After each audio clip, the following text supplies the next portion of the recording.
Microsurgery in general is basically any type of surgery that requires using an operating room microscope. My specialty, which is reconstructive microsurgery, just has to do with, again, doing complex reconstructions where the microscope is required. Typically what that entails is a type of procedure where we've taken tissue from somewhere in the patient's body and completely detached it with its blood supply. And typically the blood supply is, the arteries and the veins are very small, so we have to move them somewhere else in the body, reconnect the artery and the vein, sometimes a nerve, and because they're small, it just is done under the microscope to be more precise. There are many different ways to reconstruct a breast. We usually group that into two categories. One, there's using your own tissue to reconstruct a breast, or two, using implants. Sometimes we have to use a combination of both, depending on specific circumstances with the patient. In the realm of using your own tissue, my specialty is in some of the reconstructive microsurgical techniques.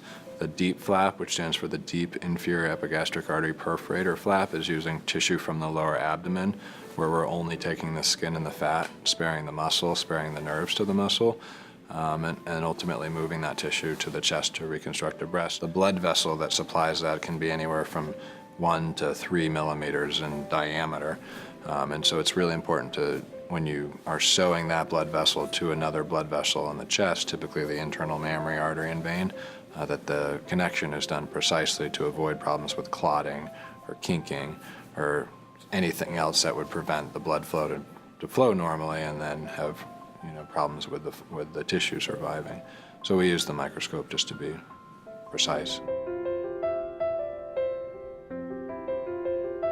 The application of reconstructive microsurgery is potentially important because it allows the reconstructive surgeon to more precisely move tissues around or to and from different parts of the body for reconstruction.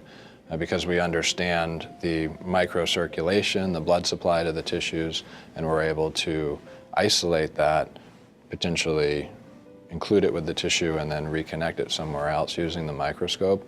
There's a lot more sort of finesse, there's a lot more complexity in the ways that we can manipulate the tissues, a lot more complexities in terms of what ultimately we reconstruct. And again, specifically for breast reconstruction, there's a lot less potential damage to the part of the body where we take the tissue from.